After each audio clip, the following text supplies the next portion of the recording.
Hi everyone, and thank you for joining our webinar today on the recent Penguin update. I'm Ken Wisnefski with WebiMax, and for the next hour we're going to take about the first half hour going through a presentation about ultimately more information about some of the recent Google updates, the changes that are going on within the search engine optimization community, and ultimately the future of search engine optimization and the internet for that matter. We understand that this will be somewhat of a interactive type of scenario, so everyone feel free to, along the way, hit us at Twitter at WebiMax with any questions.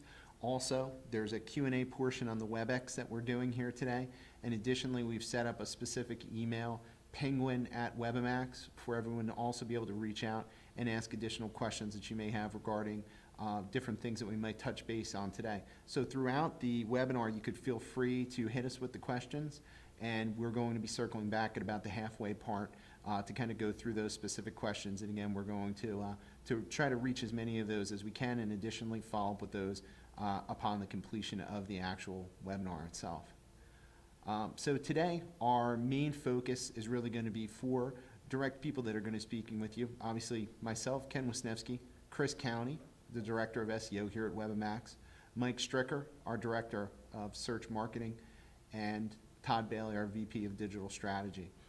One of the biggest areas we're going to look are the ability to find, affect, identify issues that are causing some of these recent changes with the Penguin update, causes and triggers, recovery tips and steps, and the future, what lies ahead. Essentially, just to take a brief moment and kind of explain who WebiMax is, we've been fortunate enough to be a prominent contributor quite often on a lot of different national news channels, and recently have been somewhat of a thought leader and very much sought after regarding the recent changes in the Google Penguin update. As you can see with the Penguin update, the Google algorithm is a penalty aspect. It's applying to about 3.1 of all queries. Again, if you're targeting high volume keywords, you've got a very high potential of being subject to Penguin, and obviously you can see some of the areas that we've been fortunate enough to discuss a little bit more about that on. As you kind of can get the sense that as this has kind of taken place, you can safely assume that it's going to continue to roll out. It's already been refreshed once, and our expectation is very much like the Panda update of last year. We'll be seeing quite a bit more coming down the line. So again, with no further ado, we'd like to get started on the actual process, and we're going to actually start with Chris Countey, who's going to go through and go into a little bit more detail on what exactly is the Penguin.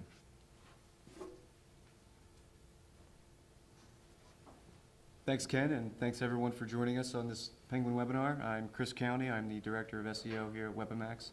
It's one of my jobs to stay informed about this kind of stuff because it matters to us, because this is our business, and it matters to all of our clients because a lot of their businesses are on the web. Starting off with what is Penguin. Penguin, a lot of people consider it a penalty, but it's actually an algorithm update that contains a penalty aspect. Penguin, like Panda, exists outside the scope of the main algorithm, which means it's not running all the time, but it will receive a data refresh much like Panda does. We've seen one so far. We expect to see another one soon. There's been some reports today even of some analytics changes that might indicate a new refresh. This is all about removing spam links, duplicate content. Google is trying to clean up its index and provide a more accurate and reliable search interface. It's algorithmic, which means it's not a manual tweak to your website specifically, meaning someone from Google wasn't tipped off about your website and they went in and made a manual change. This is calculated. Okay? Google does use artificial intelligence, machine learning, calculations to make decisions about which pages are right for your query. Penguin is one of those.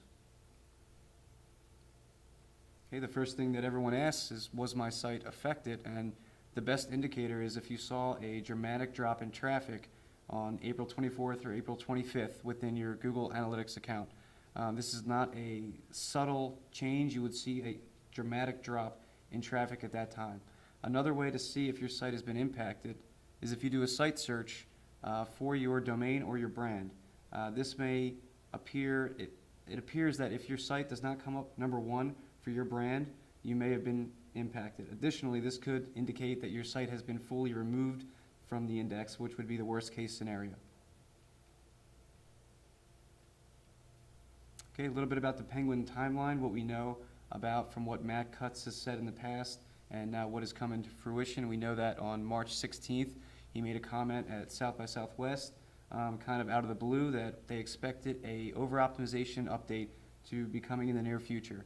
And then on the 24th, they rolled out what they first named the web spam update, and of course now we know that as Penguin.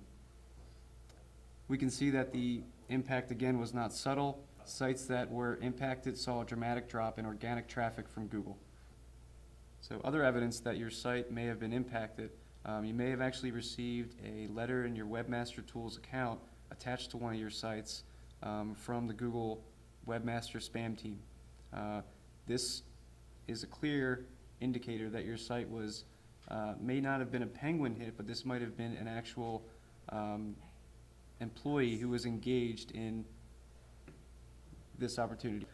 In addition to this, there's other evidence which might indicate that your site has been impacted, or sites that link to you were impacted. We call these indirect Penguin hits. What happens is pages that link to you they're kind of like votes for your website. They pass PageRank through links, through anchor text, that then tell Google that your site is an authority on whatever that anchor text contains. What happened with the Penguin update is that some of these sites that you received links from may themselves have been targets of the Penguin update and may have even been de-indexed by Google. In that case, you lose that link juice you were getting from these sites, and in turn, your site might drop down in the SERP rankings because of that. The votes are gone. And as we can see, that dropping just one position in the Google SERP can have a drastic effect on your organic traffic. At this time, I would like to turn it over to Michael Stricker, who has some information about the causes of the Penguin update. Great, thanks Chris, I appreciate that introduction. Hi everybody, and I'm glad you could join us. We're talking about triggers and vulnerabilities. You know, what exactly is it that Google's algorithm is finding about your site and your inbound links that causes it to act in the way that Chris just described? So we're looking here, what we find right off the bat is that if you're using competitive queries, you're in a particular sweet spot for getting a Penguin attack, so to speak.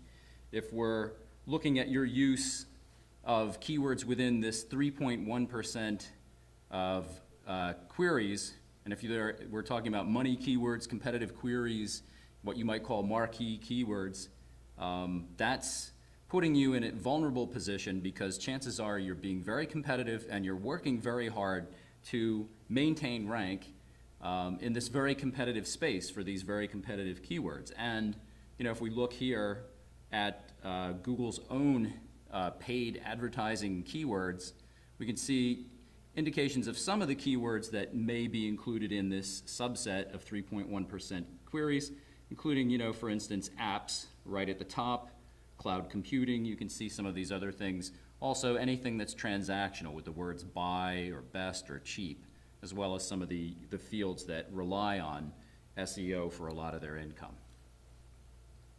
Moving on to causes, overuse of exact match anchor text in your inbound links. This is a real feature that has shown up again and again among the websites that we've reviewed, the people who have come to us and asked for our help.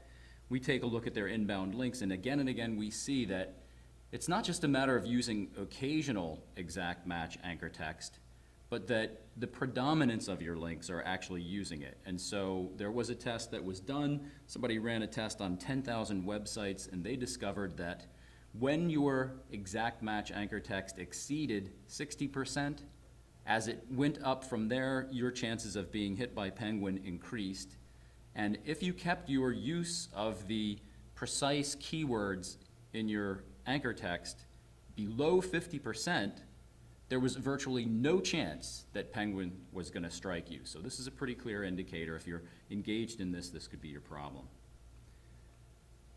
Okay, among the other causes, too many links from low quality websites. Well, we know for the longest time that, you know, the massive popularity and a huge link profile could at one point virtually guarantee that you would ride at the top of the rankings.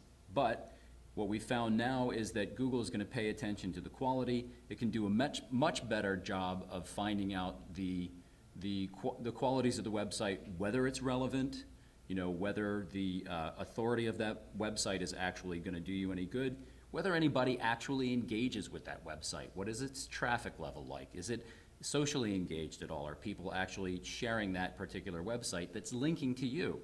And if the answer is no to all the preceding, it's really not bringing you any value. Here, if we're looking for a relevant domain for a travel website and it's the family of light and it's a religious website and it's linking to you, you might say that's not necessarily relevant.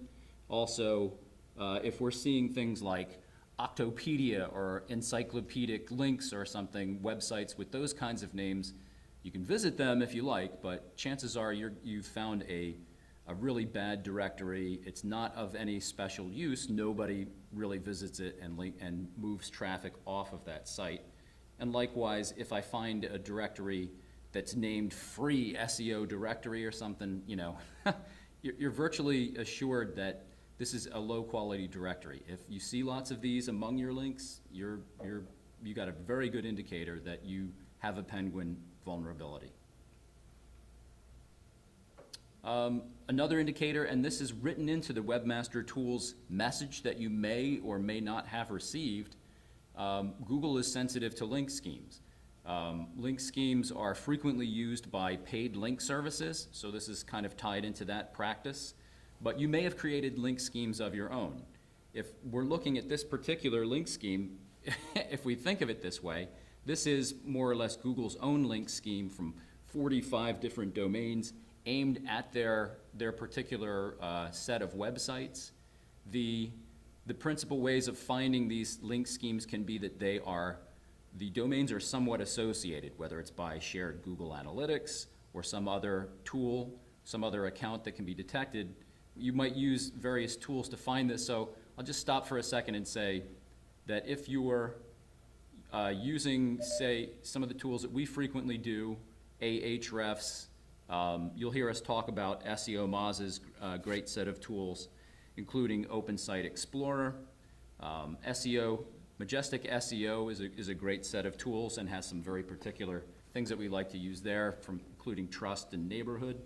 WhoRush, or just simply using Whois, can help you to discover some more things about associating. But the principal message here is if you have a link scheme and you're linking from an article to a blog, from there to a website, and from that website to your primary website where you hope to convert, you may have created a link scheme. And you do that enough, Google will discover that, and even if it's your own private link scheme, you may have to disassociate those websites or you may suffer.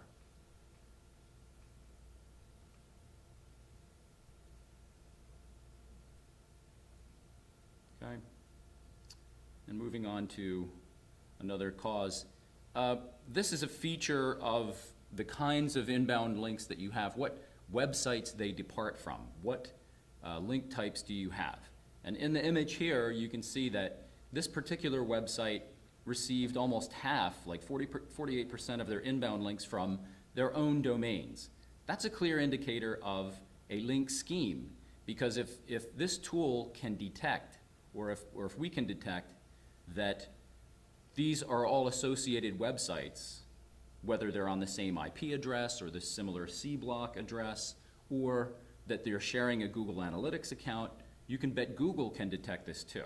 So first of all, this could be a sign that you're using a particular kind of link scheme, but also that we would expect that you would have a more natural appearing and balanced set of link sources, and your sources would include blogs and social bookmarks. And yes, of course, you'll have some directories. It's not necessary to wipe out all your directory links, because Google knows that you're going to have some level of low quality links. It just had better not exceed like half of your links. Okay, links from irrelevant foreign websites. There are obviously businesses that do multinational business, they exist globally, and of course, you would expect links worldwide. I might expect those links from other nations to go to, either localized language-specific versions of a website, the pages that related to that language, or otherwise I might expect that, that you have purchased some links, they come from foreign nations where employees of a particular bulk link builder may reside, and so if you check among your links using a tool and you find TLDs or top-level domains from foreign countries, then keep an eye on that, and if that gets excessive, that's another signal for Google that you may be doing some unnatural link building. Okay, it's also a sign of getting links from paid sources, sometimes called premium links, or in some cases called high page rank links. And these can include blog networks and such, as well as just working with people who are going to build an affiliate network of websites or satellite sites around yours. And there's examples already where Google has found many of these networks, and they've been talking about it for a long time, and they've acted on it. So for instance, Build My Rank actually was entirely, to my understanding, de-indexed from the Google index, and they have actually refunded people's money because they basically said that they couldn't operate any longer. They can't promise anybody traffic if they've been de-indexed. So if you've been buying links from Authority Link Network, if you've been using lists of these websites where you can buy links, just be prepared to resign those accounts at either now or sometime in the near future.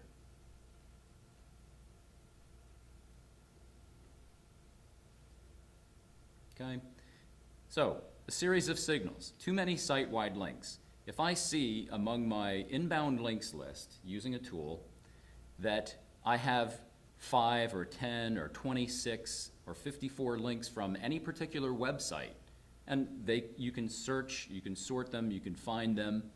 Multiple links from a single website is probably not a terrible sign in and of itself. But if it happens again and again, there's a good chance that you have bartered for or purchased links from a link provider, and now your link is appearing in the sidebar on a blog, or your link is appearing in the footer or something where it appears on every single page. Those are site-wide links. Google can detect that, and that's going to be a bad sign. Another bad sign, bulk link building. It's a nice little graphic from Majestic SEO. This is the backlink history.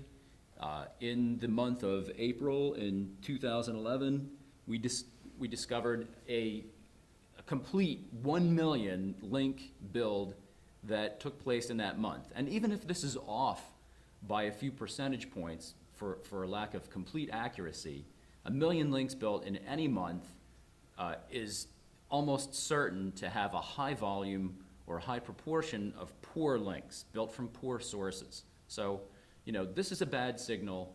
If this looks like the kind of link building that's been done on your site, whether done by yourself, a predecessor, or an SEO firm that's worked for you before, this is a signal that you may have a number of low quality links, and you're gonna have to review and analyze your inbound links.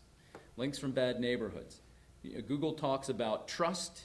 You wanna build trust and you wanna be in proximity to good quality websites. However, if you are receiving inbound links from other websites that have been penguin bit, if you have been receiving links from link networks or these blogs, the 85,000 plus blogs that Google de-indexed, these are all signals to Google that you're participating in bad neighborhoods, whether by accident or otherwise. So if you're getting these kinds of links, you have to be sensitive to it. It has to be in proportion, and if it's been your practice in an overheated competitive way to do lots of this activity, you may have to curtail those kinds of efforts. Okay, we brought up trust very briefly, and it's a central tenet for Google to assign websites trust. Google has to trust your website before they're confident in showing it in the search results. As Google grows more competitive with other search engines and other websites, including Facebook and others that are enormous and people spend a lot of time on, they want their results to be best, so users will return and search on them again and again. So early on, Google discovered that there were certain key websites that received tons of traffic, had plenty of authority, fresh content daily, and that they could rely on to not do anything awful, like engage in malware or distribute viruses or any of that stuff. So they formed this core of highly trusted websites. The closer your website is to this trusted core, the Amazons of the world, the Apples of the world, the Wikipedias that Google loves so much, if you can get inbound links from them and be in their proximity, that's great. However, to bear out Google's mistrust for your website, if you are as many as 3 link hops away from a highly trusted website that comes from this core, then Google has found that there's a 14% chance that you are a spammy website, that you're an index spammer. So that's something to keep in mind for the websites that you link to and receive links from. Okay, so we talked about the causes. We talked about the signals that are signs that you're either vulnerable. Chris talked about the effect, so if you've actually been struck by penguin, or at least you have a good idea. There's more to know about that because there's some false signals, and you would have to know specific things such as date or what keywords have suffered and that kind of thing. And if you need help with that, WebiMax or another reliable SEO can help you with that. But when it comes time to admit that you've been bit by the penguin and you need to come back from the traffic loss that you've suffered, what do you do? First of all, you've got to identify your worst links.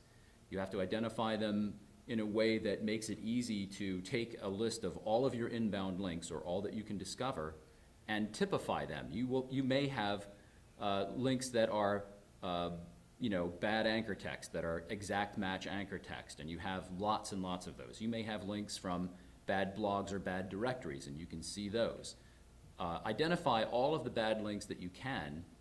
Now you've got to check the index status of those websites from which you receive multiple links. If you find that you have links from a de-indexed or a partially de-indexed website, that's a bad signal. If somebody's been hit by penguin, first of all, they're not delivering much juice your way any longer, and your association with them may be tarring you with the same brush. Google may have low regard for your website because of that. You're going to document your contacts, because what you're going to start doing is you are going to set up a database for yourself, or a spreadsheet, and you're going to have the email addresses of the webmasters, etc., at these websites that are driving you these bad inbound links. Once you've got the contacts in place, you're going to begin a link purge. This is something that's been recommended by others. You're going to ask for these links to be removed. You're going to beg for these links to be removed. You're going to, if necessary, pay to have those links removed. If they've been built by another SEO company that you no longer do business with, you can contact that old SEO company, and you can try and demand that they take them down. There have been instances where these somewhat gray hat or black hat SEO companies, which are interested in profit, want to charge you for taking down the links. But at the very least, they will have, hopefully, if they have any integrity, they'll have a list of every link that was built, where it was built, all of that information that could help them take down those links. So that's where you want to head with that. If you have built a link scheme, you have satellite websites, maybe they're low authority, you have scraped, thin, or shallow content linking to your site, you've built out a set of websites or participate in paid satellite sites or feeder sites, you may have to disassociate your website from those. Because to maintain that for the minimal amount of value that you get from that link network, you may actually suffer, and Penguin can continue to strike your site, and it can go from partial de-indexation to complete de-indexation of your website in worst cases. And it's a long way to come back. You may lose 3 months' time before you even get some love back from Google. Resign all your paid links. There are, of course, some directories, Angie's List for small business and for consumers, and ThomasNet and others for industry, Yahoo's own directory, that still have value. We're not saying to resign them all, but paid link networks from high page rank sites or blog links, those kinds of things, aren't gonna do you any good much longer, and worse, they can just make matters worse. So fix all these link issues, and at the same time you're doing this, be prepared to go back and make sure that if you did anything that was a little overzealous in terms of your keyword, stuffing on the website, trying to make your keywords too dense within your content, using spun content, creating additional pages to fatten your domain with pages that are relevant to a particular topic. You're gonna have to deep six that content. The cloaking that may be in place where you're trying to present one set of information, metadata, et cetera, to the search bots and another to users, be sensitive to that because you can bet that Google is as well. So kill the spammy tactics on your site while you're knocking down all of these other links and clean your slate. When this process is complete, you can take a moment and you can either wait for the next Penguin update refresh. We've seen this probably happening in a monthly cycle, maybe even a little bit more rapid than that, but typically we see it happening on a monthly cycle, almost as the Panda updates did. And you're gonna look for a recovery for particular keywords when you've done a good job of this.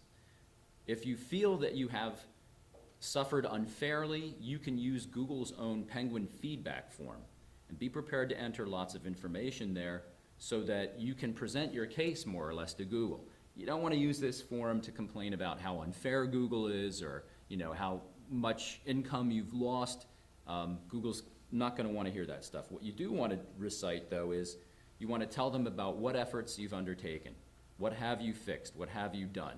I have resigned from paid links. I have cut off any link schemes that I was involved in. I have done this, I have done that. And what guided your decisions? Well, you either tell them that you read their Webmaster Tools letter to you, or you read the messages that went out, another step to reward high quality sites, for instance, from Amit Singhal or from Matt Cutts.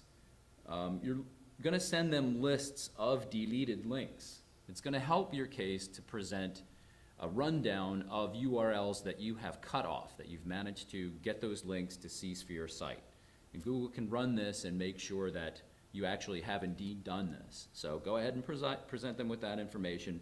And if you can't get particular websites to cut off their links to you, to remove those links from the website because you just can't get in touch with somebody or there's no response, put those URLs and your attempts to contact those websites in your form, because you want Google to know about this. Gee, I have all these bad links. They were created by a predecessor. I don't have anything to do with them, and I can't get them taken down to save my soul. So please, Google, have some mercy. And my understanding is Google will have some mercy on you, and they will say, okay, at least you made the effort. It doesn't hurt at any point when you're contacting Google to promise to be a good boy, to say that you're going to adhere to the principles of their quality guidelines, and you promise to be, a great website operator forever after. So when you do all of these things, you're going to enjoy the good effect that we've already seen has been enjoyed by several websites. One in particular, I saw a recitation of how they resigned a bunch of bad links, and at the time of the recent Penguin 1.1 refresh, they regained all of their previous online traffic, all of their organic traffic that they had lost came right back again when they were able to get that through their keywords that had suffered.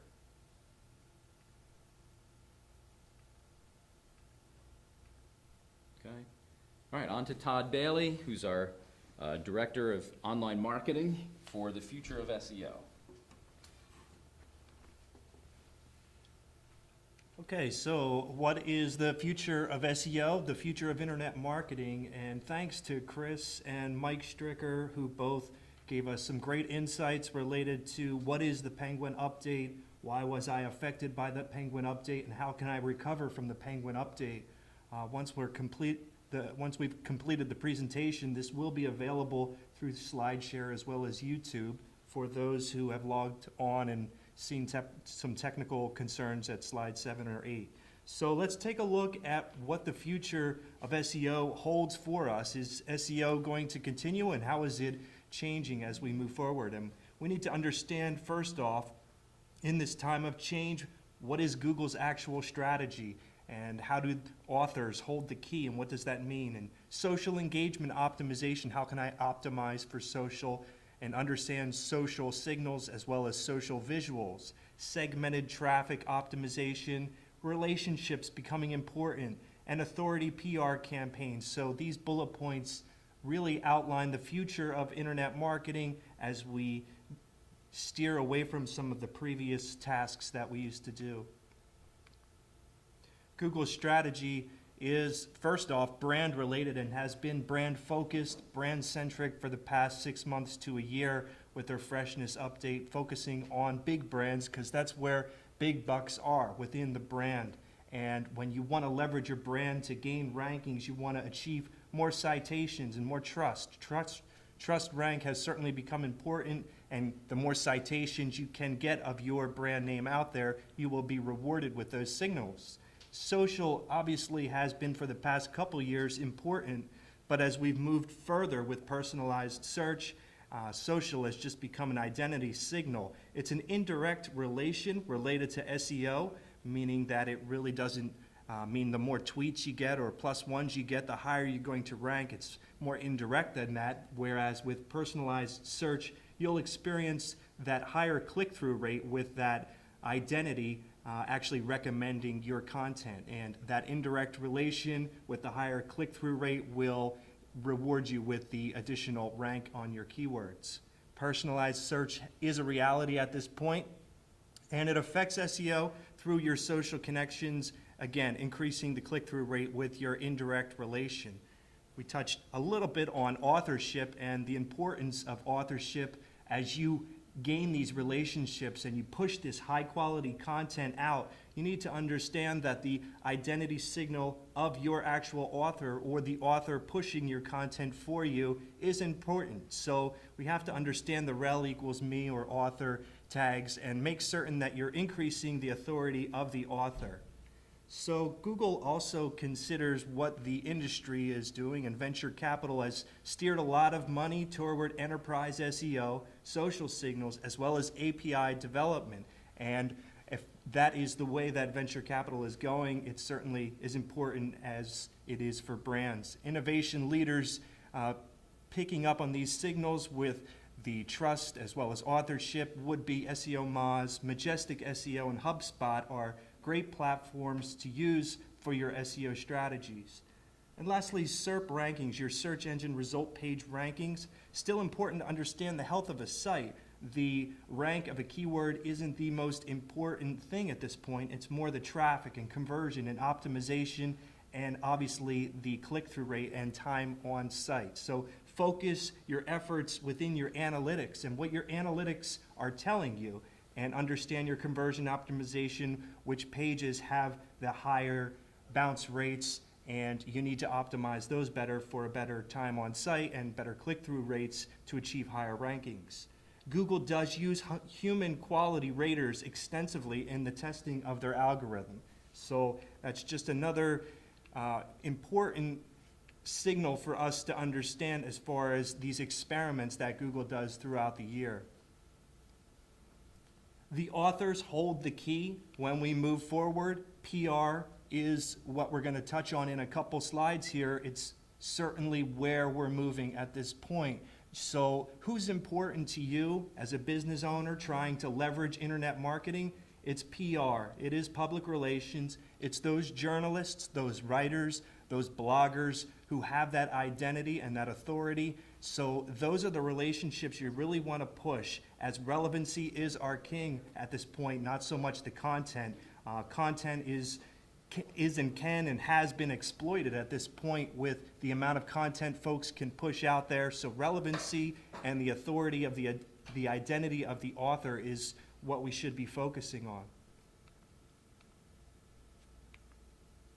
Search engine optimization, an acronym that we've all lived and died by for so long, and really was just links, on-site technical work, pushing content, pushing off-site content, article distribution, black hat, gray hat work.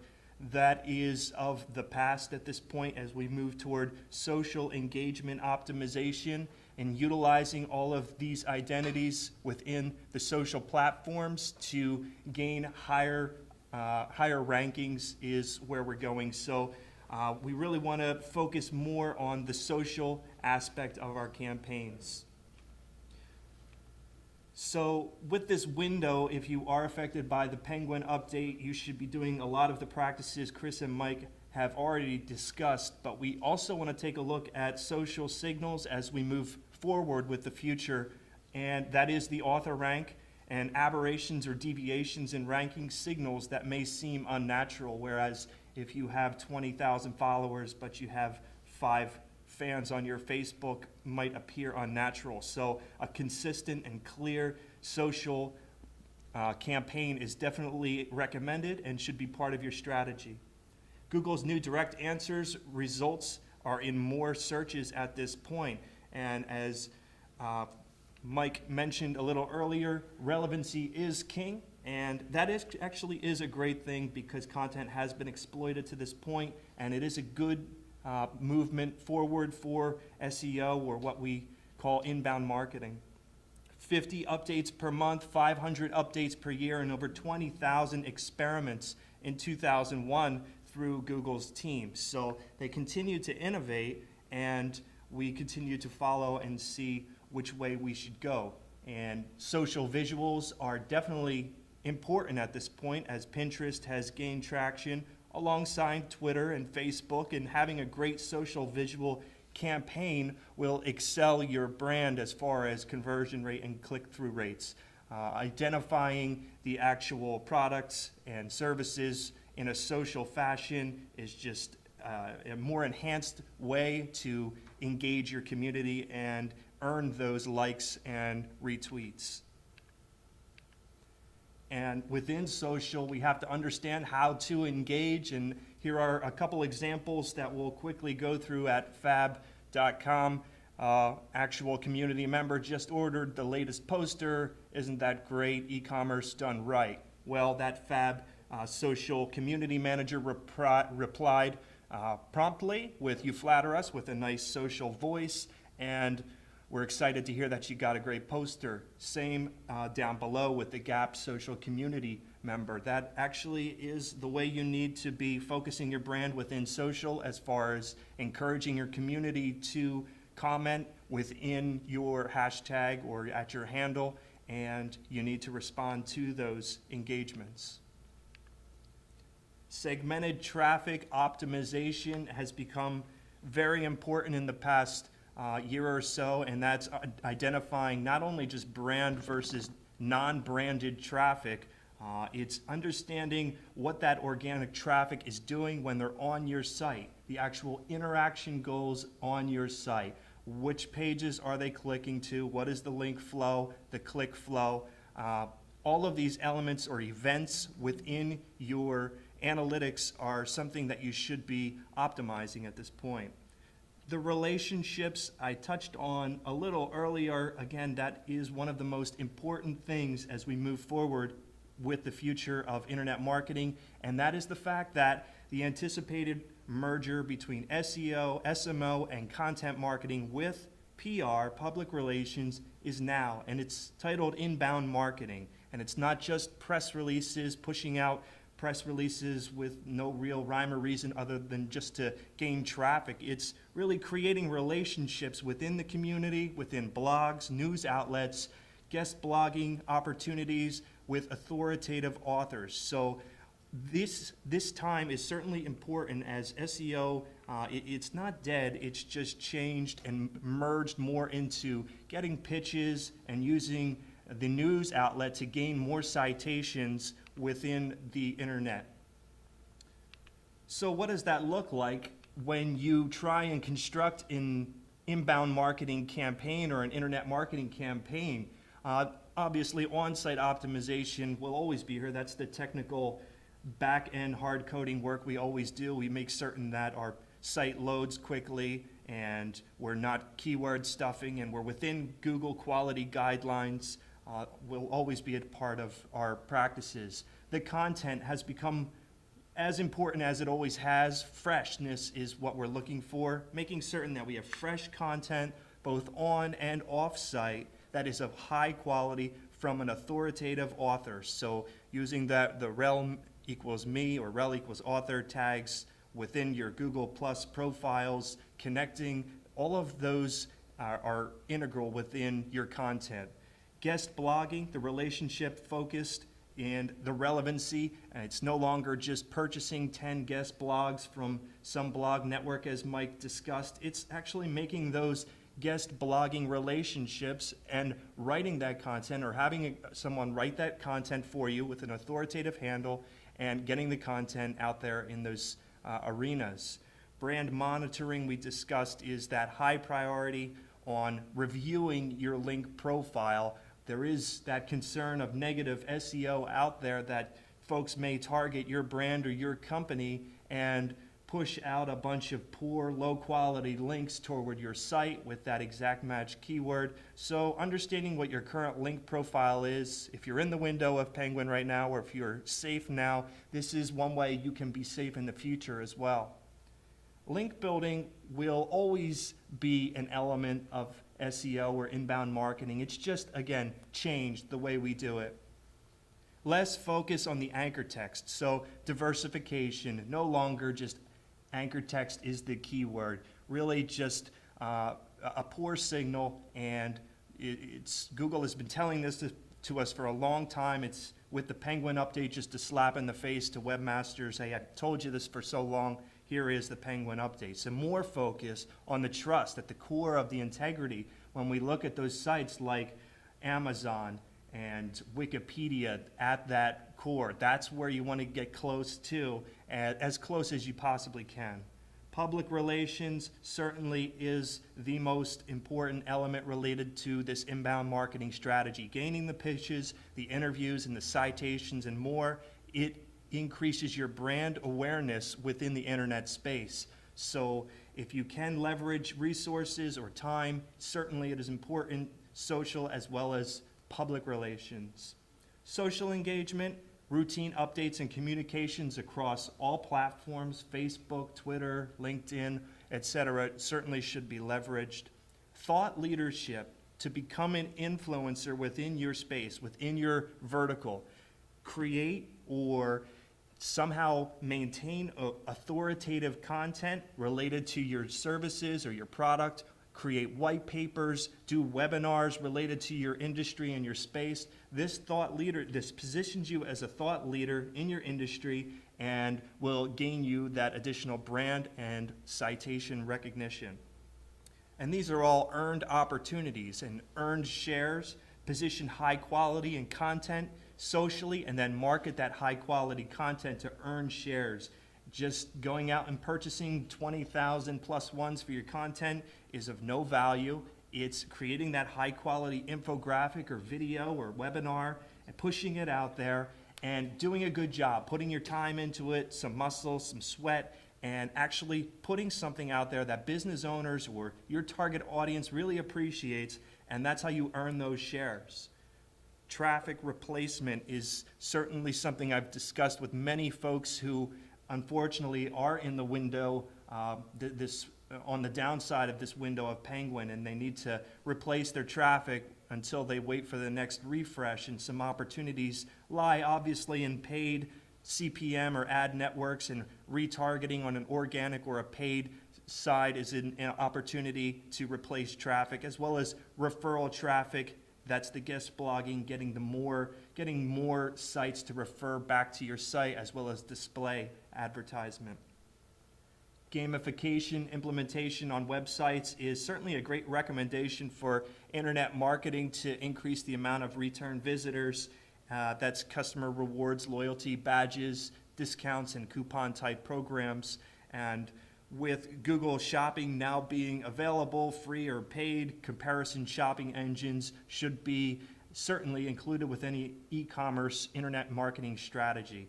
And lastly, RSS and subscribers. Build the authority of your RSS and your subscriptions, and that's your blog as well as your YouTube subscribers. That is a signal within the algorithm as far as your authority is concerned. So make certain that you are putting an actual call to action for your RSS and your subscribers.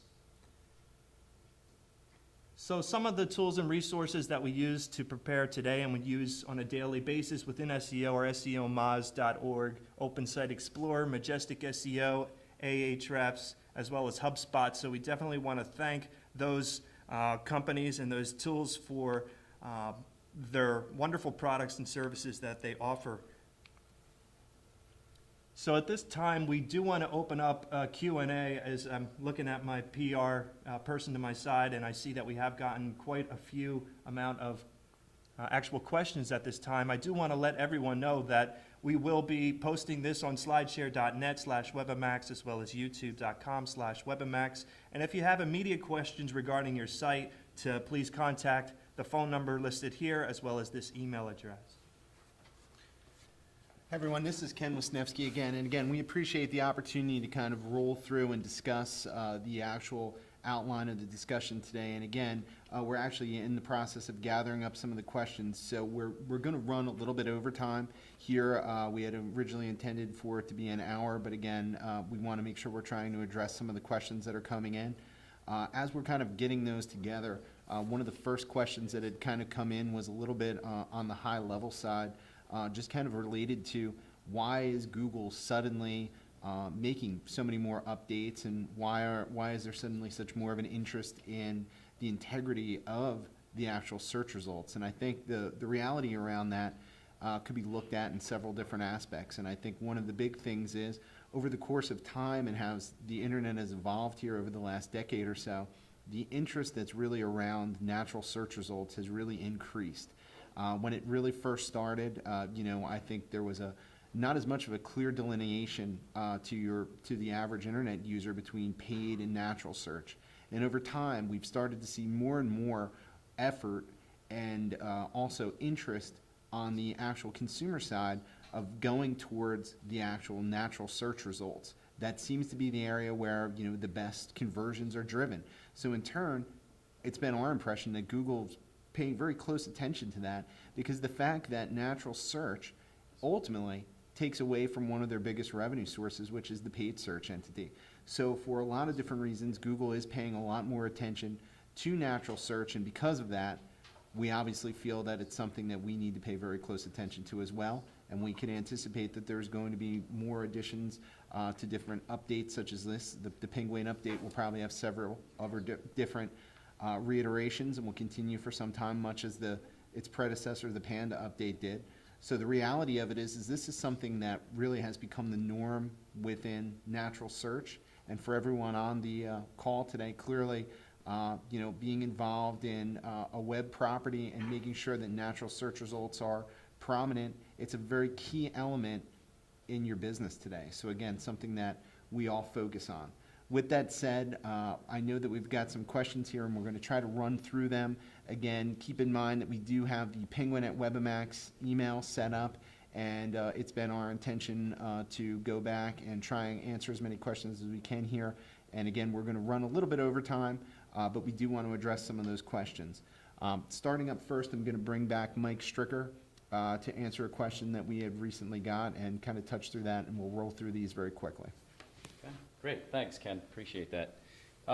Okay, we've gotten some questions across the feed from WebEx, and I want to thank everybody who not only took the time to attend today. We hope that this has been useful for you, but also thank anyone who sent us questions. Now would be a good time to send those questions to the Twitter account @WebiMax, or to use the tool that's right there in WebEx. And one of the first questions that we have here is a little long, but I'm going to go through this because I think it's really important that we address this. The question from a participant is: we have never purchased links, we have never done anything black hat SEO, we've never done any gray hat, yet we were really affected, says this person. We did half of sales in May compared to what we did in sales of May 2011. We have had SEO people look at our site, and they can't find anything specific that we did wrong. Wondering what we can do to improve this and get us ranking again for keywords that we were penalized on.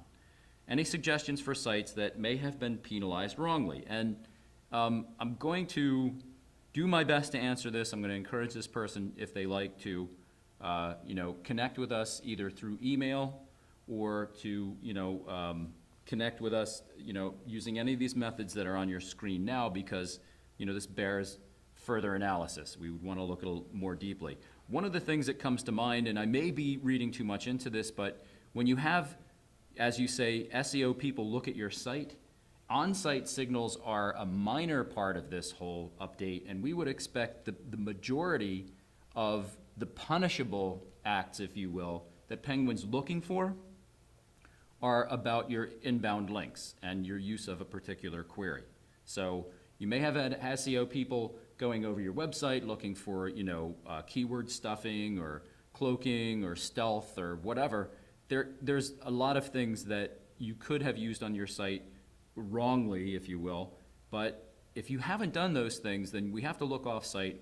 We also want to look at, more specifically, what's available in your analytics. We want to see the exact date of any organic traffic drop-off, for instance.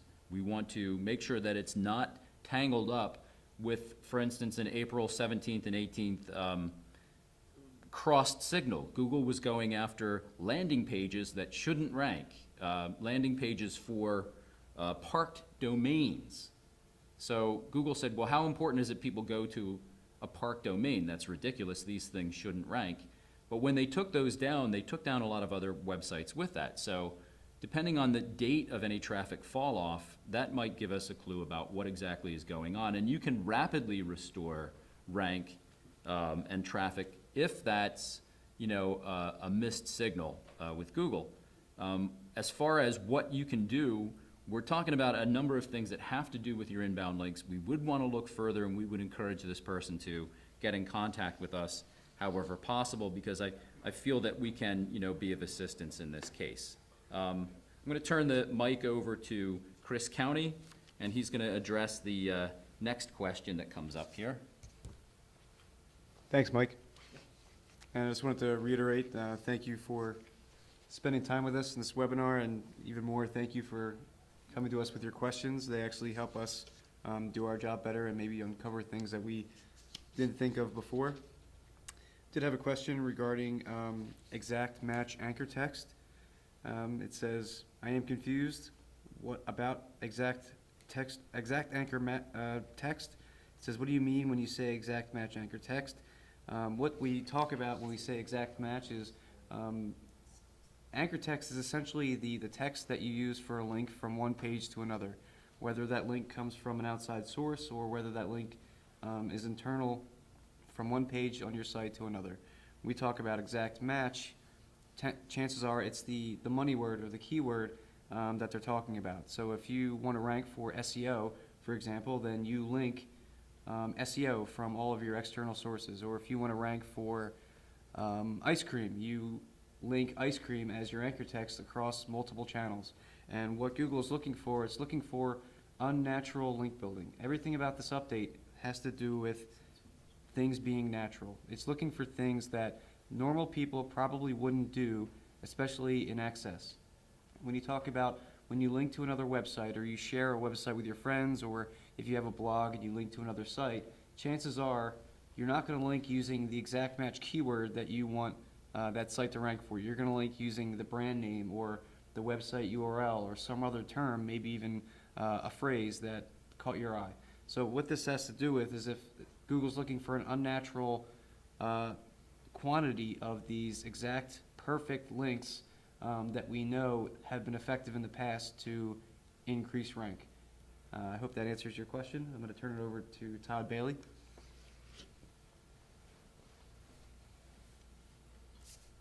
Question posed was, when is the next update coming? Well, the next anticipated refresh, first off, there is a difference between an update and a refresh. The anticipated next refresh may or may not have happened actually today, as reported by some authoritative sources via SEO Moz on a blog post or comment that there was an influx related to some analytics of some sites, and it is a pretty highly respected source. So there may have been a refresh today, and that's too soon to actually call it at this point. Historically, when we look at Panda and the first refresh, it's generally on the last Friday of each month. So we could anticipate June 29th as actually being a refresh opportunity for us. As far as an actual algorithm update, meaning Penguin 2.0, I think it's still too early to tell at this point when that may or may not happen. Another question posed, I will turn over to Mike Stricker. Okay. Thanks, Todd. Okay, we've had a few more questions come in the meantime. So, I have one here that seems pretty pointed, and it goes like this. My question is, we were working on 20 websites. For all of them, we were doing the same SEO. But only one of our sites was hit by Penguin, and that only for 3 keywords. Can you give me an idea why this happened for 3 keywords and not for all the keywords? And 20 websites, you'd have to look at this from the point of view of Penguin, if indeed this was a Penguin strike that took down your traffic for those 3 keywords. This is a feature of what Penguin would do if you had a particular issue. It could be just a few keywords on any one of your sites that suffers because of what? Because you've triggered a particular signal or a set of signals. So saying that you're doing the same SEO on all sites is one thing, but it's possible that there are some inbound links to this one particular site among the 20 that are worse or from worse sources than other websites, and that's something that we would want to investigate further. It's also possible that these particular keywords, and I'm going to make an assumption that you're not using the same keywords across all 20 of your websites, because if you are, you're probably, and if you're interlinking among those websites, you're at risk for creating a link scheme of your own. We won't even go there, but with these 3 particular keywords on this one particular website, you would want to investigate your link profile and see if it has the classic signals, such as, multiple links from single sites. You would want to see if you had exact match anchor text, perhaps aimed at those particular keywords. That's especially the kind of stuff that could make those, particular keywords suffer on that particular site. And again, I'd encourage you to get in contact with us, because in our efforts to learn more, we would love to be able to, get your confidence, take a look at that situation and see what else we could do. I'm going to go back to Ken Wisnefski. Again, in the interest of time, it seems that we've got some other questions that we're going to try to get back out there directly to some of the participants that have sent those out. So again, trying to be cognizant of our 3 p.m. On the East Coast time stop. We're going to wrap up today's webinar, and again, we're going to actually be available. The email address penguin@webimax is an option, and we can also, for all of those that would like, we can forward along a copy of today's presentation for further review and give you the opportunity to look that over in more detail. This is going to be a continuing series by WebiMax. We're going to be discussing a lot of different scenarios related to online marketing in general, and I'm sure we'll be keeping all of you abreast of those situations as they arise. Again, we appreciate everyone signing on today and listening to our discussion, detailing some of the updates that are very pertinent to the recent changes in Google. And again, we thank you for your time, and we appreciate it and look forward to speaking with everyone soon. Thanks again for the time, and have a great day. Take care.